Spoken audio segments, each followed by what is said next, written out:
Bang, bang, what up? I'm Biz and I want to thank y'all for tuning in.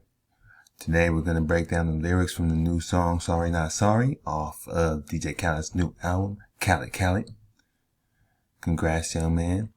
As y'all know, I do this for the culture, for the melanation, the foundation of this thing we call Earth. We learn from painted words like pictures for what it's worth. Let's get it. Now before we get into it, please don't forget to subscribe below and like me down, cause I'm on like me down. Yes, go ahead and like this video if you learn anything or even if you're entertained. On this channel, I'm dropping content for those who came from nothing but have that itch and really want to become something. No time for lazy clowns and basic bitches. There's a few diamonds in the rough out there looking for a game plan, so here I am. So this past Friday, April 30th, 2021, DJ Khaled dropped his anticipated Khaled album, like we said earlier. For me and this channel, the standout single has to be Sorry Not Sorry, featuring Nas and JayZ, with J Font and the Hive adding a little sauce on the top. In case you wasn't paying attention, a strong theme of the new track was money motivation. The God MCs both dropped a few nuggets, drawing a roadmap straight to success for those trying to come up from the bottom just like they did. And that kind of mentorship is what makes a verse from these two legends worth more than the price of the beat. Let's break it down. First up, Nas starts off the whole verse with, hear ye, only kings stand near me.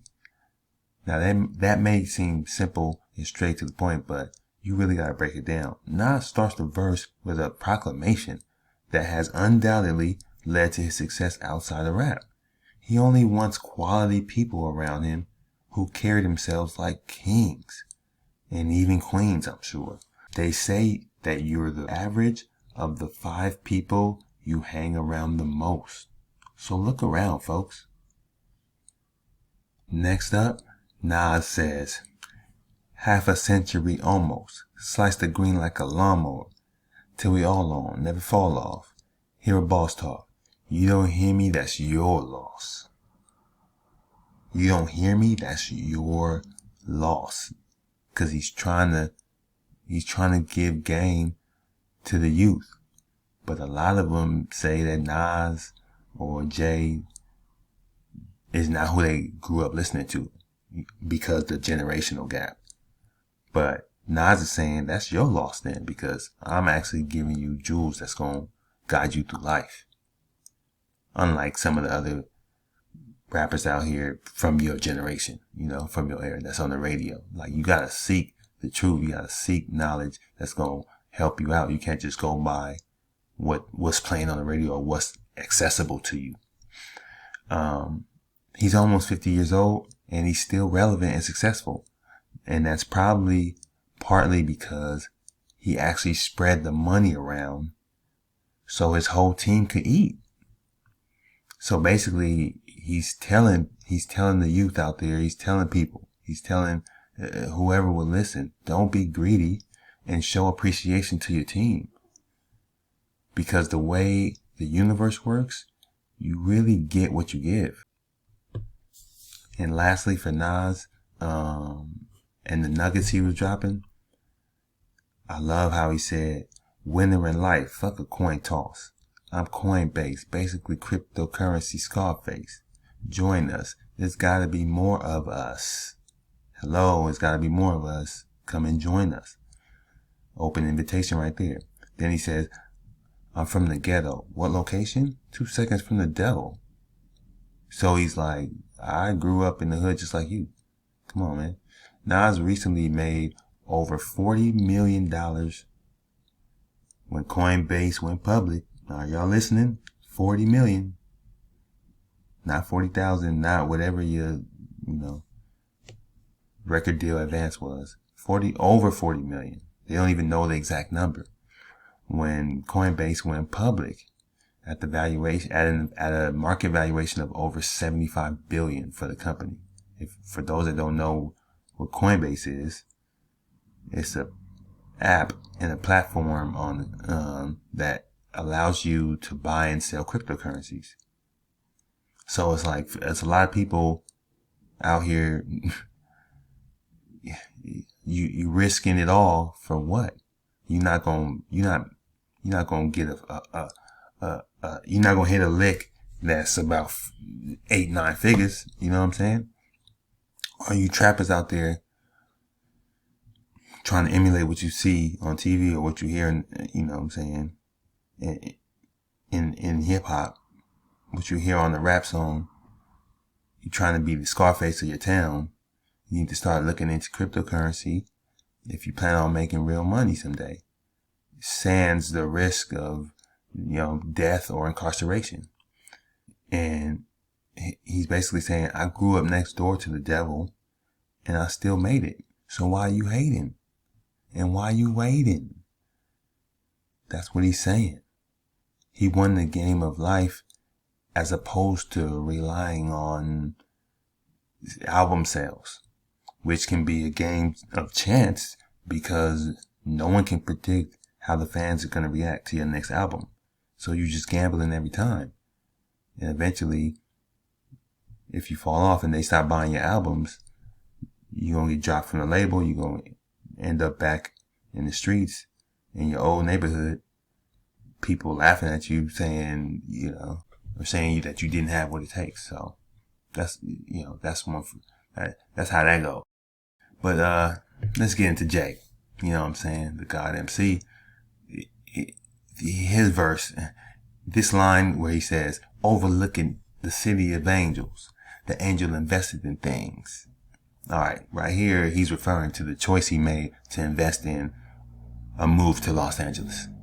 Let's be real. We know what that is.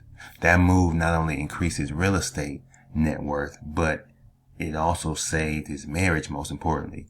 The foundation of a person's sustained success will always be their family or their significant other. Money can easily blur the lines between what does and doesn't matter in life. In addition, angel investing. If you don't know what angel investing is, it's basically investing in private companies to help them build and develop and one day become a public company and, have what they call an exit. And when they have an exit, they're exiting the private sector and entering the public sector, entering the stock market. And that's when many people become millionaires, as long as you were involved in the company and you had some type of equity. So, angel investing in disruptive private startups is also an alternative for those listening out there in the rap game, in the streets, people of color. It's an alternative to blowing a bag on a Birkin or a Bentley, like what you hear in your favorite rappers' songs. Invest your money in things that grow with value over time. I'm going to stress that on this channel every time. You got to think differently when you're spending your money. You're not going to get rich just accidentally. It has to be focused, targeted energy. Next up, the last line from JayZ, where he says, everybody's getting bands, we just dance to different drums. I like who I become. Fasting, but these meals, I'm not missing none. Sorry. So at the end of the day, Jay isn't impressed with broke ass rappers flossing their advanced money on the gram. Having cash in hand is common nowadays, but the kind of money JayZ Nas getting is legal. It's not a loan. Usually it's in the 8 to 9 figure range, not 5 figure range, and always makes the headline news. Let's keep it real. That's way too much dough to fit next to your ear, by the way. And then as far as fasting or not eating solid foods for a short period of time, that's another sign of reaching a higher level. You got to understand that. The hundreds of benefits you get from fasting responsibly are all over the internet. And even some medical journals, plenty of medical journals talk about this. One being mental clarity. The mental clarity you feel after getting toxic foods out of your system, out of your second brain, which we all know as your gut, your stomach. where you digest, your large intestine and all that stuff. But with that said, Hov wants you to know that he still has an empire to run. And he's still not passing up any deals. As long as they allow him to pay his employees, continue to build his empire, and support his family. Even if that's a deal with the NFL. A lot of people didn't like that. But he's showing how you move diplomatically. You compromise with the people who you are at odds with. They give a little, you give a little. You're not always going to be able to get what you want. These are all things that you'll learn over time as you build businesses and get involved in it. But those who are just going to be employees for the rest of their life, they'll never understand. So at that point, Jay is like, sorry, this is just the way it is. I'm going to eat. Goodbye. Both rappers made sure to remind the hip-hop universe that they're built just a little different when it comes to this typical rap industry shit. But similar to most rappers, they couldn't leave without giving a big middle finger to the haters, who's always finding ways to criticize them for their financial success and flashy lifestyle. If they ever fall off, then they some bums. But if they build 9-figure empires, then they some sellouts. It's a lose-lose.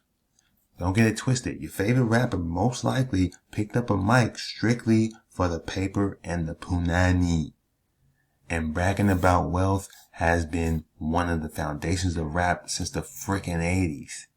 Nas and Jay refused to apologize for successfully building black wealth in a post-Reaganomics America. Come on, man. While other black athletes and entertainers struggle with survivor's guilt or just end up broke because of it. To all my movers and shakers out there, that's it for now. Make sure to give us a thumbs up, not a thumbs down, and comment below to let me know if you agree or disagree with my interpretation of the lyrics, how you feel about the song in general, and which song would you like me to break down next as I use lyrics to motivate and build with the bottom, because that's what I'm here for. This your boy Biz, signing off. 3, 2, 1, gone.